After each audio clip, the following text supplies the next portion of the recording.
Welcome to the Chronic Health Collector Show, where we empower you to transform every area of your life. So, we gathered the best coaches and experts in the world to bring you weekly insights that's going to elevate your physical, your mental, and your spiritual well being.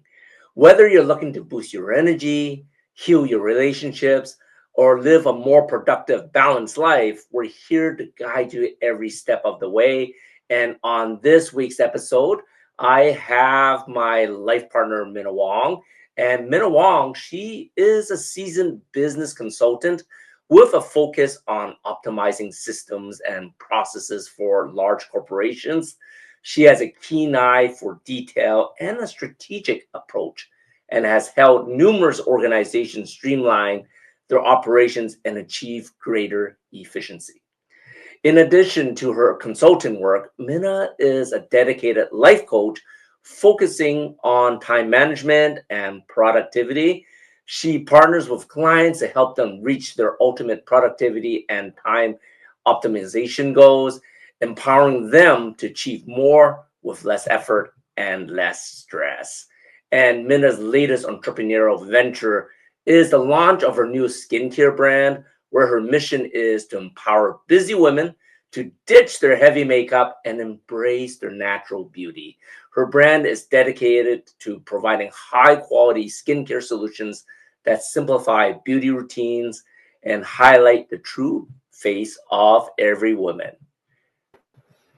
Hey, Mena, how are you? I'm good, I guess. This is weird for me because I don't do a whole lot of interviews. Exactly. And this is the first time we're on separate screens too. So this is going to be an interesting interview because for the month of February, we are continuing on the theme of self-love and relationships. And I know you're going to give us a little bit more insight what that all means, right? So why don't we kickstart as a productivity coach? What does true balance really mean to you? So when we talk about balance, right? The first thing that come to mind would be something like a seesaw in the playground. We have one side and the other side is supposed to balance, and the seesaw actually doesn't move, right? But most of the time, you don't know what you're balancing. So Hmm. there's a lot of people out there that think the balance is on the time, right? So you're spending 8 hours, at work and 8 hours with the family. That's considered balance. If you're spending more than that, then you're spending too much time on one side and not the other. So that's one way of looking at it. It's easy to calculate, but not exactly effective. My way of looking at balance is how satisfied you are with all areas of your life, right? So if you're happy with your work, but you're not happy with your spouse, then that's not balance, right? You actually want to be happy in all areas of your life, right? You want to be healthy, you want to be happy, at home, you want to be, successful at work. So true balance is about balancing all these areas of life and it's based on how you feel, not so much on how much time or how much effort you spend on each area. That's interesting because, we always talk about, there's only 24 hours a day, right? And talking to a lot of people when they're saying, like you said, they're trying to balance their work-life balance, and they're saying, well, I'm going to put 5 hours here, 8 hours for the work day, 3 hours for the kids. And it's like what you said, it's like in the very beginning, everyone trying to balance this pie chart. What you're saying is you should actually change that up. It's not necessarily trying to plot it all out. It depends on what's actually more important in your life. Yeah, and a lot of times it's not even about how much time you spend. Like if you have kids, I think a lot of people would say, I want to spend more time with the kids. But when they Mhm. actually do, they will start doing, folding laundry or, washing dishes, whatever it is. They're not really spending quality time, right? So it's really the quality of how you spend the time that makes a difference. It's not really just how much time you spend with the kids, right? The kids not going to remember you folding their laundry and doing dishes for them.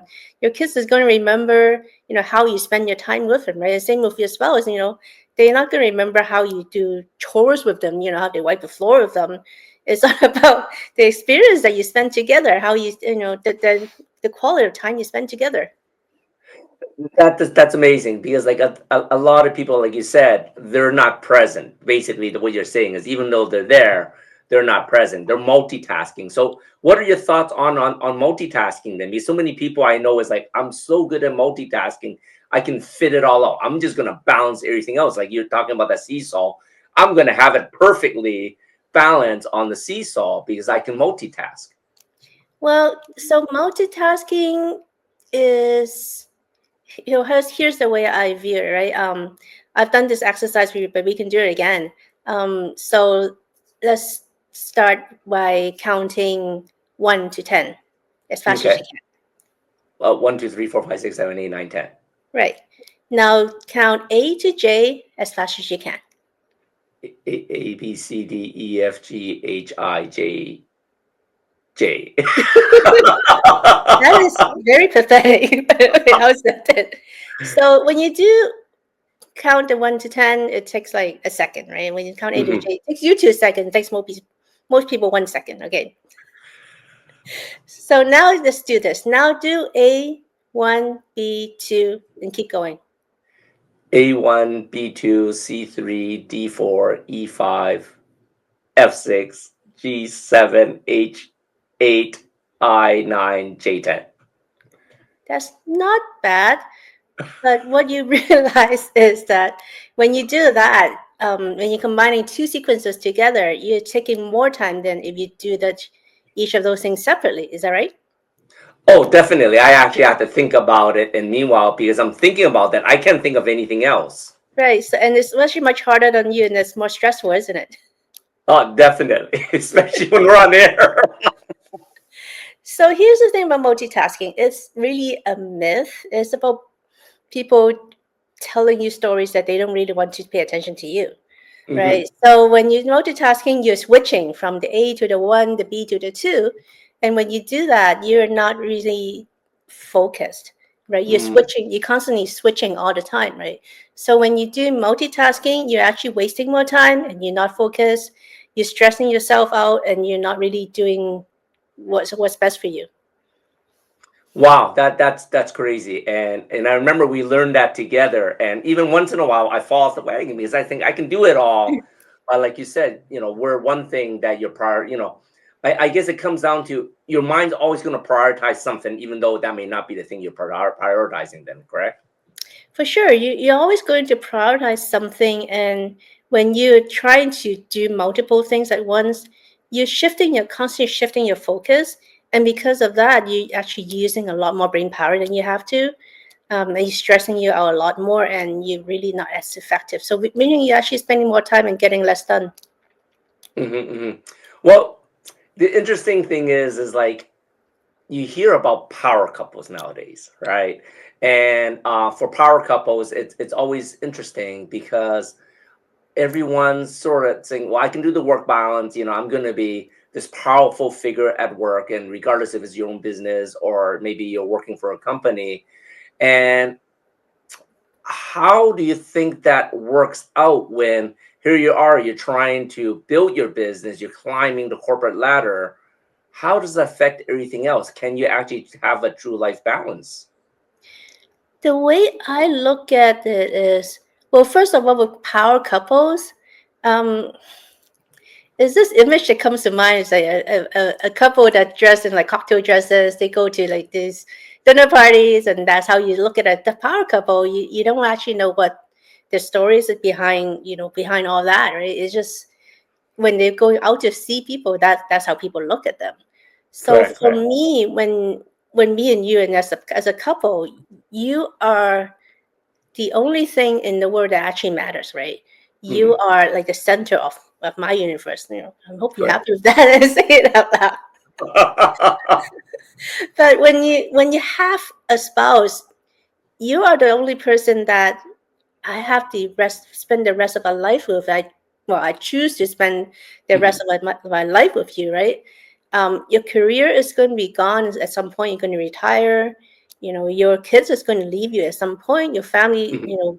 is going to gone at some point. Your even any of your friends, they might leave you at some point. But it's the only thing that you're going to have for the rest of your life or my life is Hmm.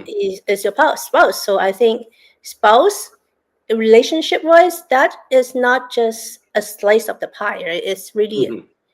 the whole pie, right? And Correct. everything I do, when I'm doing my work, when I'm creating a company, when I'm traveling, it's always I always have you in mind. Is it going to affect you? Can you do it with me? How it's going to impact your workload, right? So all that has to be put into perspective when you're designing your life, I guess. Correct. Correct. So rather than say like a work-life balance, it's more like a relationship balance where how you can fit everything else to support the relationship. Then, right? Yeah, when there was a time that I work a lot, right? Hmm. And when we did that, you probably wasn't very happy because now you're stuck with the kids, you're stuck with the housework, and you don't get to see me very often, right? That was Correct. probably like 20 years ago that I did that. Correct. And even when I was working a lot, it doesn't make me any happier, right? Hmm. It's just because I feel like I have something to prove. I feel like I was a consultant at the time in the tech world, and I'm like the only girl in the men's world basically, which is Hmm. most of my life actually. But it feel like when I feel like I have a lot to prove, then you tend to spend more time than is expected of you in something. And really the outcome isn't what I wanted. The outcome is just maybe more money, but Hmm. I have less time that, to spend with you and the kids. And that's not really what I want. Right. So realizing that, I changed my life around. Right. I just have to change my focus on Hmm. really knowing what's important to me. Correct. Correct. So when you're talking about true life balance, what does that look like? Because we're talking about, you want to balance your relationship, but what does balancing the relationship actually mean? I imagine it's not just spending more time together, right? Because sometimes you can get sick of each other if it's just a matter of spending more time together, right? Well, what does that balance mean to you? Well, then it's really balancing everything that's important to you. So Mhm. my work is important to me, so I do spend a significant amount of time on my work, right? But that still revolve around you being able to work around it, right? So if I am Mhm. working too much that I couldn't help you do whatever you need, then that's on me. That's my problem, right? Mhm. So for me, you're still one side of the balance where Right. I have to schedule my work around you. I schedule my businesses around you. The kids kind of revolve around us anyways. Correct. But it's about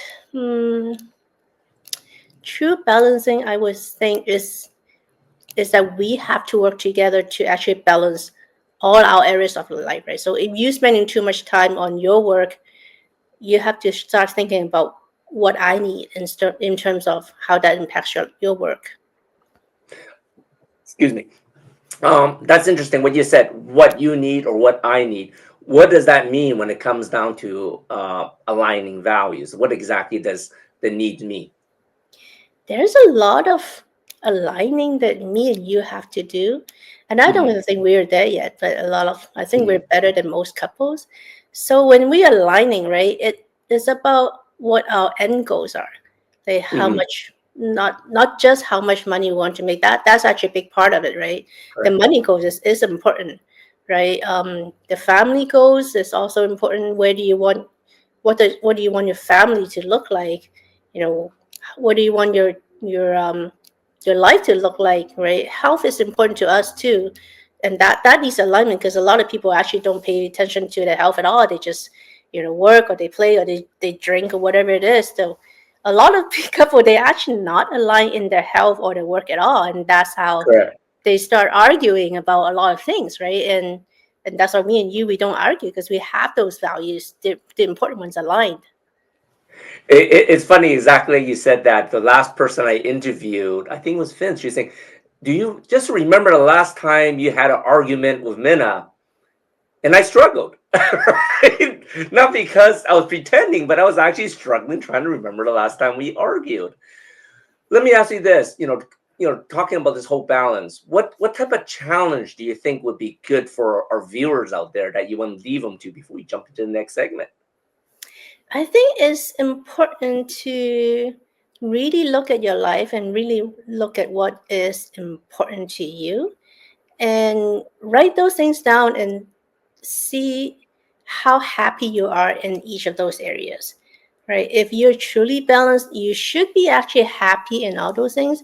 You may Mhm. not be like the peak performer in your company, but you might be good enough that it makes you happy enough, because like to get to that next level, that is not something you want to give up, because then you have to give a lot of time or a lot of, you know, attention or whatever that is. So when you feel like you're happy in all those areas, that's when you are happy. And Mhm. realistically, I don't think there's actually anybody in this world that is completely balanced. There's always Correct. something you have to work on. You just have to find Mhm. out what you have to work on and just work on that. I love that. So basically, the stuff that you're happy with, you're probably doing okay in those areas. It's just when the areas that you're not quite happy with, and like you said, both me and you, we're work in progress in that aspect also, because like I think it is hard. So that's where you want to spend a little bit more time on. Yeah, for sure. Excellent. Okay, we're gonna take a quick short break, and then when we come back, we're gonna talk about why the relationship with your partner is so important for work-life balance. We'll be right back. A life empowered is closer than you think. We're all looking for a better way. Reimagine what's next with a new sense of exuberance. Why not power on like you mean it? Or power off blissfully? A better sleep is a better awake. You've never moved like this before.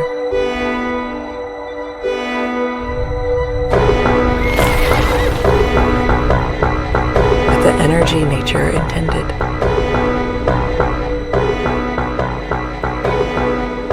Imagine reprogramming the way you look at the speed of science.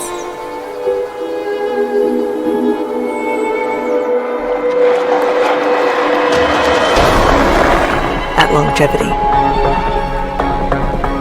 At exhilaration. It's next level rejuvenation. Take control of your well-being from the inside out and outside in. The light within is ready to ignite. Be the light. LifeWave.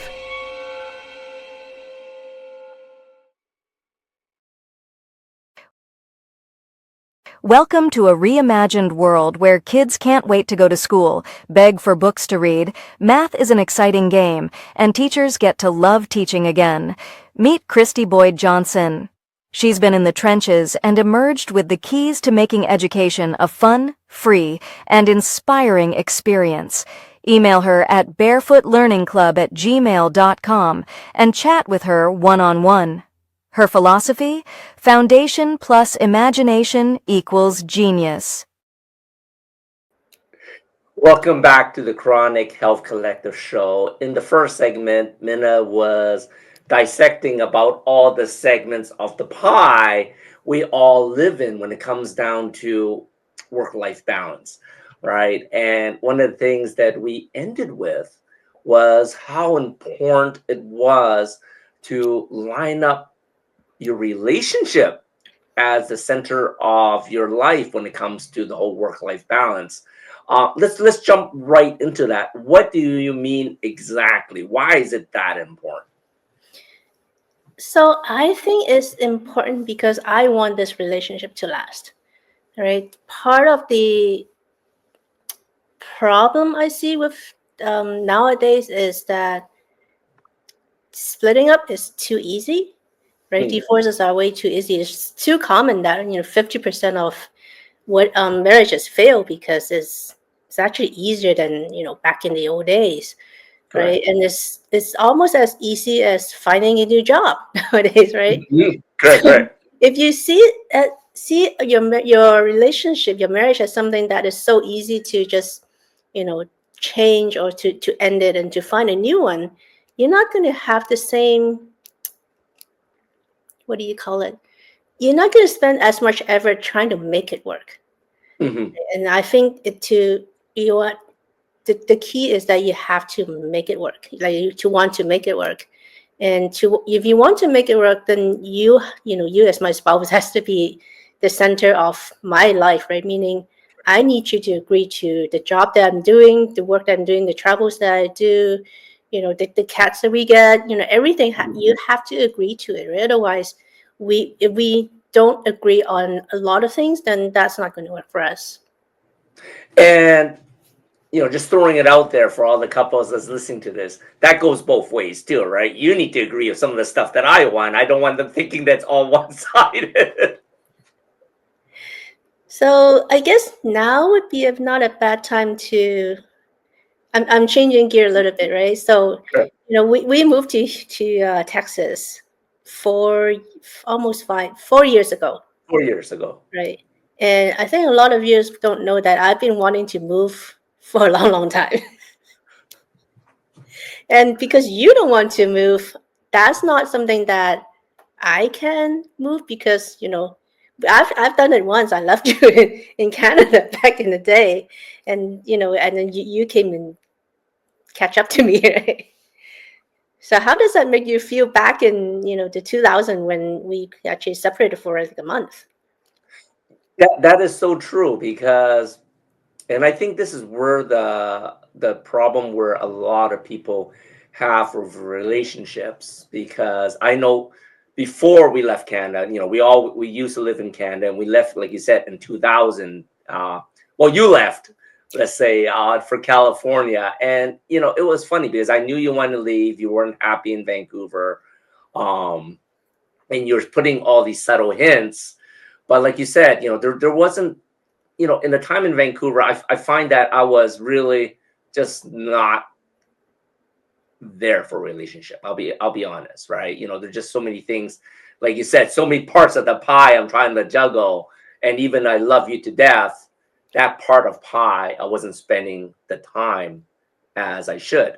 And it was really funny because you said, "Oh, this is what I want to do. I'm going to be moving, leaving in January," and all I heard is, "Okay, we'll talk about it." Like that. Remember that? I said, "We'll talk about it." That was in December, and in January, you're like, "Hey, I'm leaving next week," and you left, right? And it was interesting because that really set me up to sit back and, like you said, it got me thinking of what was important for me, and all the things that I was neglecting, it all came crashing through. And of course, I followed up within a month after you, right? I had to sell the business, I had to close whatever we can, right? But the funny thing is, I was really quite miserable in Vancouver. Like, as a business, I was sort of like, yeah, it was great. You're a business owner, you're known for that. But personally wise, I just wasn't very happy, right? So it was a blessing in disguise. And I'm sure for a lot of couples out there, there are a lot of these blessing in disguise. They may feel uncomfortable at first, but everything had to be readjusted, because remember when you said, when we moved to 2000, you were the one making all the money. I couldn't even work because I didn't even have papers to work during the time. And yeah, it was quite the adjustment to become a house husband. Yeah, but it's interesting because you said that you didn't even know that you're miserable in Vancouver. Exactly. And there are Exactly. actually a lot of people that were in your shoes at the same time. Even now, there are a lot of people that were miserable. They just didn't know that they could actually leave, where they are and be not miserable. I think what you're saying is very true, because when it comes down to aligning values, like you talk about, right? And I have a lot of friends, we have a lot of family that we left in Vancouver, because, like, I grew up in Vancouver all my life. And it's interesting, we left Canada for 24 years now, and we're just looking at the trajectory from where we were to where we are now, like our lifestyle, how we live, what our values are. Things probably change, I would say 20x. I'm not even going to say 10x, right? 20, 30x. As opposed to, we're still going back once in a while to visit family. And it's almost like going back in time. Nothing's changed for them, right? They're still talking about the same problems. When some of them have children now, their children are growing up, but it's still the same problems they're talking over and over again.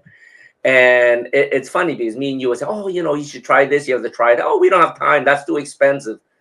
Dude, this is 24 years. Like we're no longer in college, right? If you can't say you can't afford a nice vacation, then there's a problem. You have to start wondering why you can't afford it. Like where's all that time being spent? And are you actually giving time to your significant other rather than trying to hustle and make more money, right?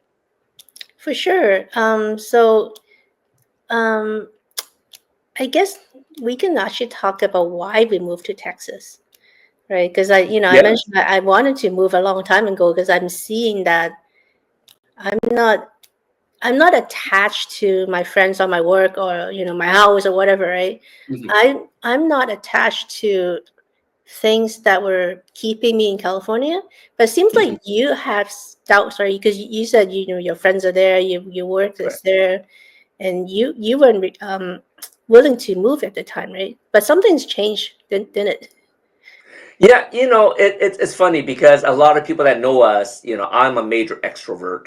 You're a major introvert, and you come out of your shell in the last 24 years. Um, but it's funny because, like you said, I like to be around people, and and then like we did make a really good group of friends in California, and during that time we had all your family in California before they started out moving everywhere too, right? So it came to a point that, wow, this is comfortable. We own a house, right? Things seems, we both have pretty steady income, so it was getting pretty steady. But it's funny because you like you said, you've been wanting to move for the longest time, and I was saying why everything seems pretty good, and once again things just weren't as good as it can be. And I think that's the biggest problem, right? For me, is like, how much better can it get? Right. And I was pretty happy. Like it wasn't perfect. Everything was going pretty good until whole COVID hit, and then the shit literally hit the fan. But it's sort of funny what you said is when that happened, is it opened my eyes that, yeah, your friends or family is sort of important, but they shouldn't be the reason why you live the life the way you do. So would it surprise you that us moving to Texas is because you're an extrovert? Yeah, yeah, it was. So Because then for when COVID hits, right? Everybody's staying at home, so you were really miserable sitting at home and not seeing anybody, right? it, And you it, were it very was. annoying. People would like jump away from you in California.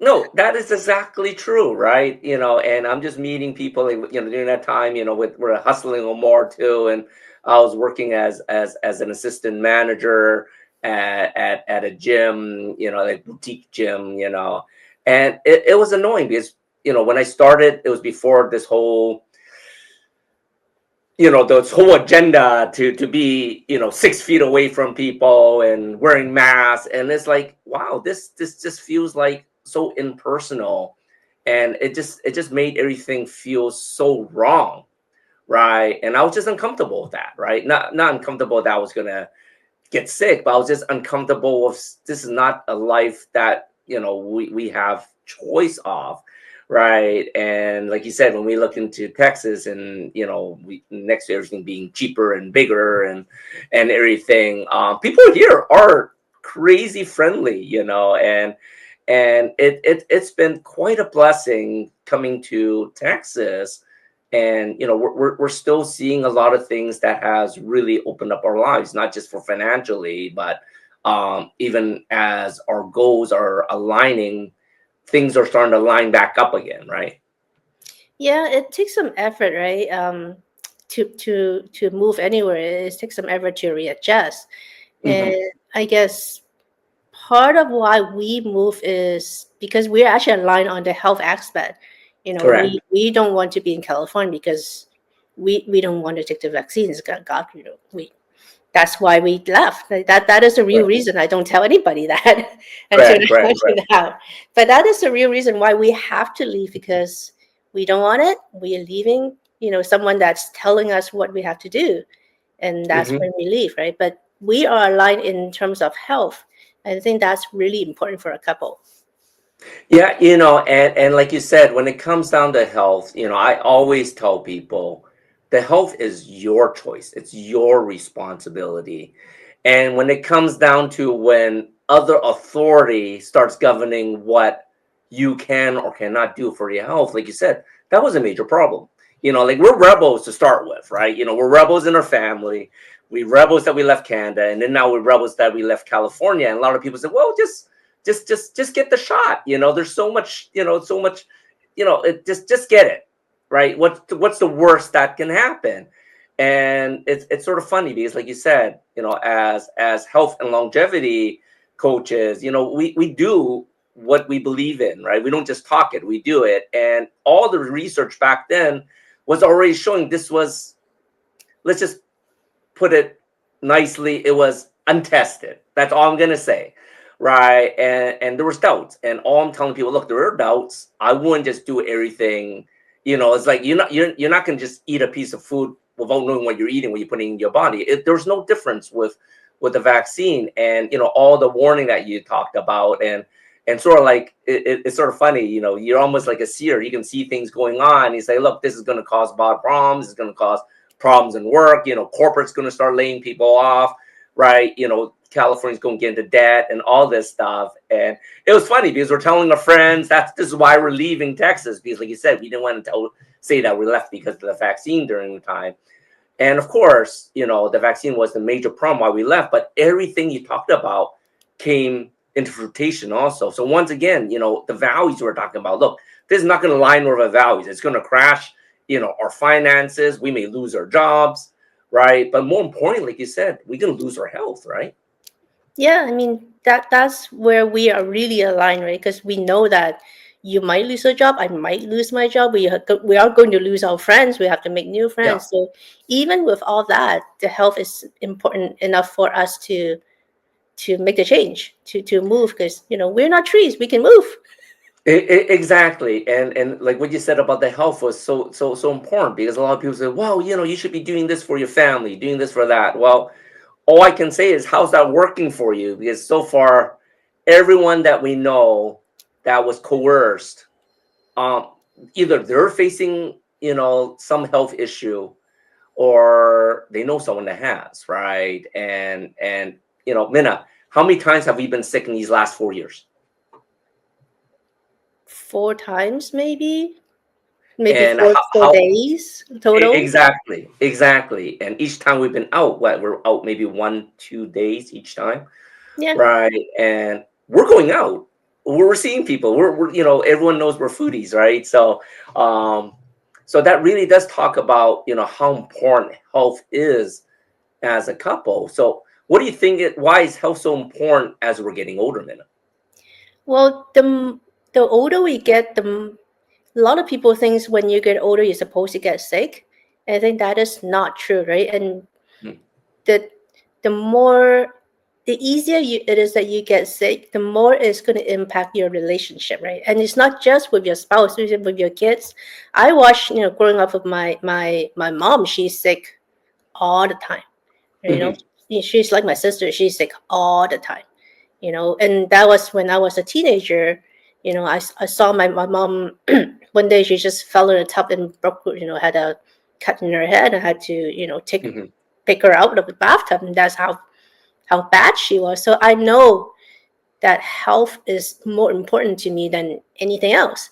And health will, when you're not healthy, it affects your whole family. So that's why it's important to me. That is so amazing, and I really hope our viewers really take that into account for the relationship. So, what type of challenge would you love to give our viewers before we hop into the next segment? Well, I guess for a time we kind of compete with each other a bit. I Good. think that happens with every couple, and it might be a challenge for you to actually think about not just you, but viewers, to think about where they are actually seeing your spouse as a competitor, not as an ally or as your spouse. So Mhm. that would be an area that you might want to consider changing, because you're working together, not competing against each other. That is true. And there are many times when we competed each other, and people are still doing that. It It's never works out well. it works out well. I love that. I love that. Well, we'll be right back after a short break as we jump into a little bit more about self-love and the whole theme for February.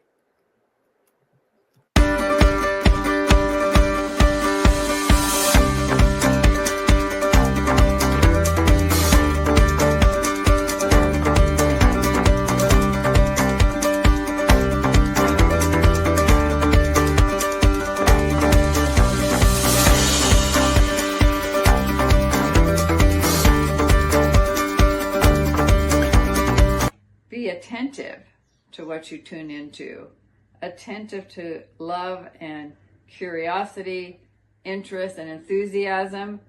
Passion is love. And when we talk about love, it's love of self, love of others, love of God, love of the process. Passion is that place, that sweet spot where we are living intentionally, we are living attentively.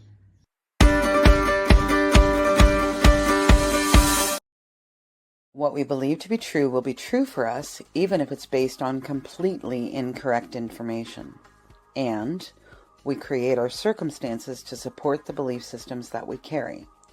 That might sound like bad news, like you're somehow at fault or to blame for the things about your life that aren't working. But let me share with you why that's not true.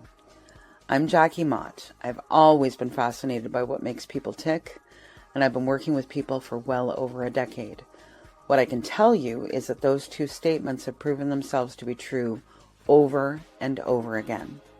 The really great news is that we can change it. If you created your circumstances, you must also have the ability to create something different. You can overcome negative conditioning, self-image, limiting beliefs, and instead create healthy relationships, joy, and fulfillment, and that is my specialty. You can find me at jackiemott.com or on Facebook or YouTube. And if you're ready to start living with confidence, joy, healthy relationships, and excitement about your life and future, send me a message or an email and let's talk about it. Welcome back to the Chronic Health Collective. I hope everyone's been enjoying our discussion a little bit. We usually don't do that deep dive for people to know a little bit more about us. In the last segment, we talked about the importance of relationships, how to align values. But I don't want people thinking it's all about relationships. I think people need to realize, sometimes we need to love ourselves a little bit too. When it comes to self-love, what does that mean to you, Minna? So a lot of people think self-love is about like spa day and meditation.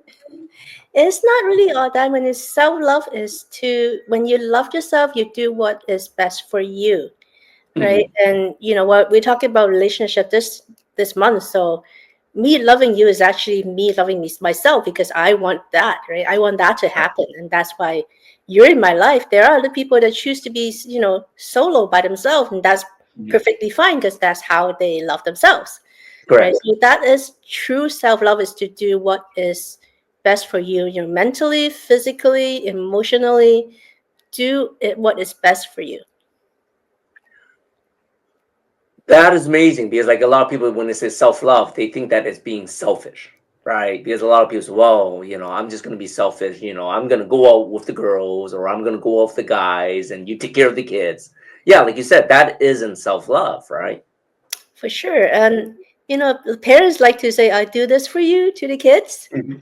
They're not really doing that for you, because they're doing that because it makes them feel better. So, Correct. as kids, I hear them, hey, I'm doing it for you. I'm sacrificing for you. That's not Mhm. true at all. They chose to, because that makes them feel good. That is their way of loving themselves. Makes them feel like a good Correct. parent. That's so true. Well, as a productivity and time management specialist, how does self-love come into play for that? So when we're talking about productivity or time management, Mhm. um, there is this belief that you're supposed to be able to use more your time more effectively to get more done. Mhm. But that's actually the opposite, right? When you're productive, you are actually getting less done, but you're only doing more that is important to you. You're doing what matters, Mm. right? You're not spending time scrubbing the floor and washing dishes and doing everything that's not important to you. Go pick up your kids, spend an hour waiting in line to do whatever it is. That's a waste of time, anyways. So Mhm. being productive, truly productive, is to only do what matters to you most. To do what you do best and to do what matters to you most, Mhm. and the rest of the time you just enjoy it and spend your time recovering from whatever it is that you're tired from and get a lot of sleep. It's funny because you know how you talk about doing less, but doing what's important. Because I always hear about I only need 4 hours of sleep, or I can do all this, and even if it's going to kill me, I'm going to do it. Like, what are your thoughts on that as a productivity management specialist? So, back in the day when I was in college, was taking Psych 101, and Sure. my professor, he's actually proudly telling the class, I only sleep 2 hours a day. That's all I need. And you know what? He's a Sure. pretty shitty professor.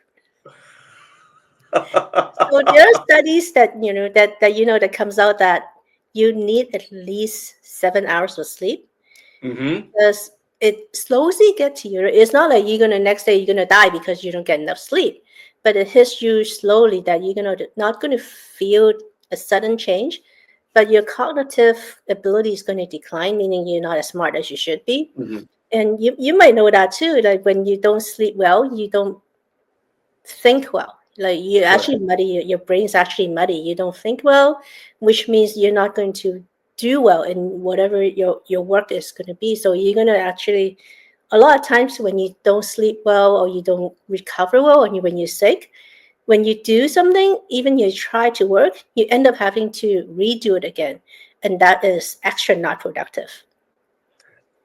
That is so true because like when you're tired, it's just like even if you're reading a book, I'm so glad I don't need to study anymore. But like when you're reading the book, a lot of times you may be reading that paragraph over and over again because even though you're reading it, you're not understanding what you're reading, right? For sure. So when you're not focused, when you are, when you don't have the mental ability to actually focus on a book or whatever it is that you're doing, it's best to just take a break, go, take a nap, or Hmm. work on something else that would chill you out a little bit and maybe relax your brain a little so that you can go back to it later. Well, what other um, self-love hacks can you do to boost productivity, you think? I think like you said, sleep is so important. You talk a little bit about movement, and do you need to move a lot? You think that's going to help boost productivity, or what are your thoughts on that? Well, I mean, you know that I don't move a lot. But I also don't sit at a desk for a long time, right? Hmm. We have a standing desk, so I do the stand as sometimes I stand, sometimes I sit. I walk around a lot, and I actually take breaks every 45 minutes or so. I just walk around, leave my desk and go do something else, go feed the cat or Hmm. go, bathroom or whatever it is, just go take a little walk. So in Correct. that sense, I move around a lot just because I'm not really just staying in one place for a long time. So that is Hmm. one thing that I do. The other thing I do is I always start my day the same way, Mm. right? Other than spending the 5-10 minutes to feed the cats, the kids because they cry. Um, I always fit in my make sure I open my brain properly in the morning. I make sure we get our you know bulletproof coffee just because it's a brain power for us. We make sure we do all these routine things in the morning so that it sets my day up right for the rest of the day. So routines are sort of important in loving yourself, obviously, to set you up for success. Then, right? Yeah, I mean the routine that you have to set for yourself, you want to make sure that it's something that would is beneficial for you, right? It's something Mm-hmm. that would I do what I do in the morning because I feel like that's my way of opening my mind up for the rest of the day. Mm-hmm. You work out in the morning because that's what opens you up for the rest of the day. So Correct. you kind of have to figure out what works best for you as an individual, what works best for you in the morning. Some people like to meditate in the morning. I don't like Mm-hmm. to meditate in the morning because I don't feel I needed it. Mm-hmm. My meditation happens usually in the middle of the afternoon. That's when my brain is most tired. I feel like I needed a break. I need to figure out, what what I've been doing for the day and what my rest of the day should look like. So that's when I meditate. I think you actually have a different routine than me. Definitely. My meditation's right before I go to sleep. Because I like to try to figure out what are the wins or losses, and most of the time I'm hoping to have more wins, right? You don't try not to concentrate on the losses, but it's true. It's true. For me, moving is so important. But for us, food for fuel is always important. That's high on our list too. So, like you said, the bulletproof coffee and listening to your body, I think that's so important. What you say. Uh, how about productivity hacks? Because I think a lot of people, like I said, we got 24 hours, and out that 24 hours, I'm spending 8 hours at work. Like, what can people do to become high performers? So high performers, the one thing that they all do is, well, that's two things that they all do. They all sleep a lot Okay. and they say no a lot. Hmm. Right? It's like Ron Buffett is famous for saying that, right? He turned down opportunities 99% of the time because Correct. that's not what he wants. He's hyper focused on what he is looking for, and that's why he is so successful in what he does. He only does that one thing, right? Hmm. And that's what you should do, to just focus on that one thing that you are good at, and that's what you want to do, and Hmm. say no to everything else. You have a problem saying no to a lot of opportunities. I'm trying to help you fix that, but it's Correct. still it's still a work in progress, and everyone makes that same mistakes. There's a Correct. lot of these shiny little objects that comes around, to our lives, and we always say yes to.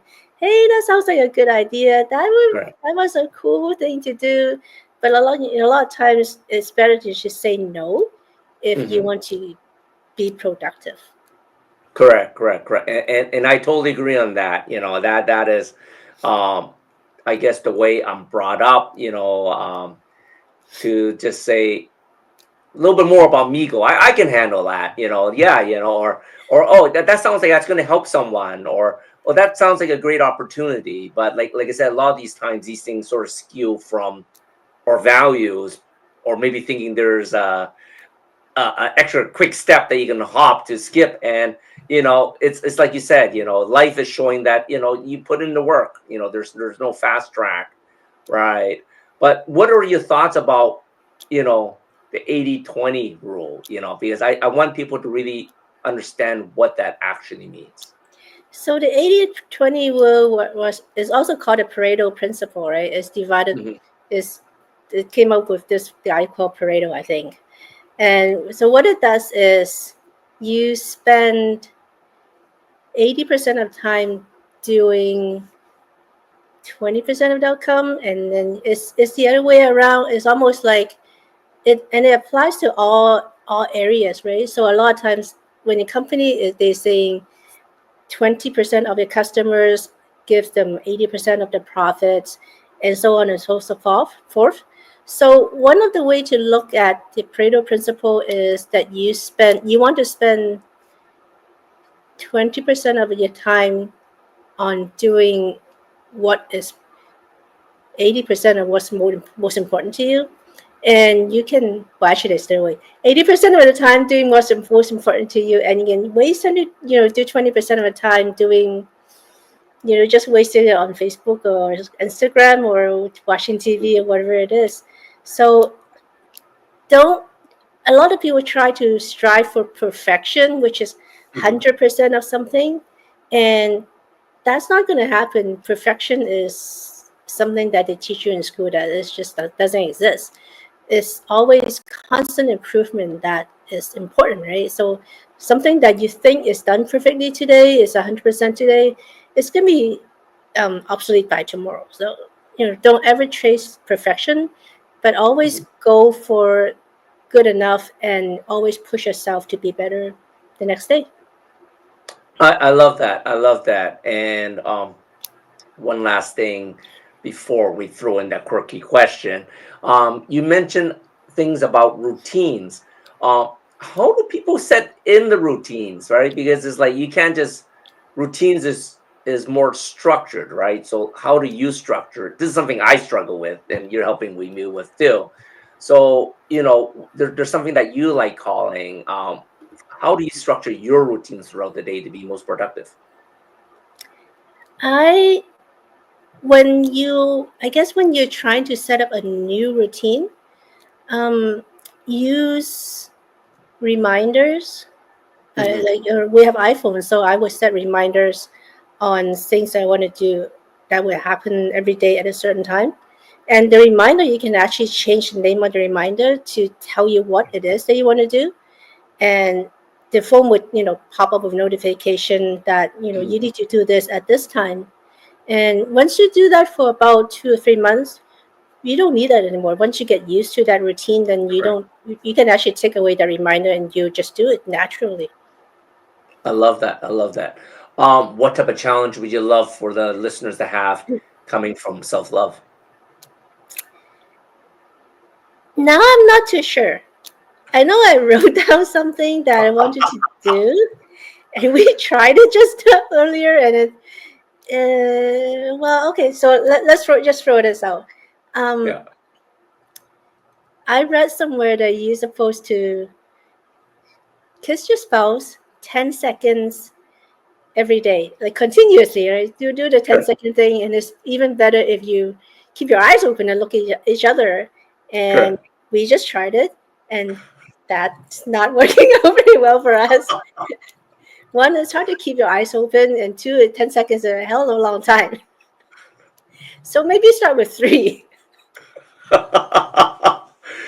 I love it. I love it because I was saying, yeah, I think that's a great, great, great rule. And we always say, we're gonna talk about something or we're gonna give some advice. We need to do what we say. And I said, let's try this 10-second kiss rule. And wow, 10 seconds is a freakishly long time.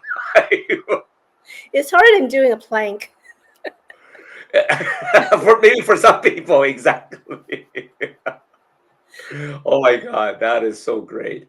Well, You know, I hope everyone's got a few things they learned from Minna today for boosting the productivity, and figuring out which areas of your life that you might be neglecting. Maybe it's your relationship, maybe it's your health, or figuring out your balance. And if you're having problems figuring that all out, reach out to Minna. All that contact information's on there, and that QR code, that goes to your calendar, right, Minna? I think so. Yeah. Yeah, so schedule a call with me. I'm probably best with email or Calendly, so just schedule a time with me because if you're not on my schedule, I don't look at it. Exactly, exactly. That is so awesome. Well, next week, who do we got next week, Minna? I think you're up next week. It's your turn for me to grill you. It is my turn next week. Oh my gosh. Join us here every Tuesday at 7 p.m. CST for more tips to uplevel every aspect of your life and health, of course. And if you miss an episode, make sure to catch up anytime at watch.e360tv.com, on the Vitality TV network, of course, or on our YouTube channel at Chronic Health Collective. Until next time, stay healthy, stay inspired, and always live your chronically healthy life. Goodbye now. See ya.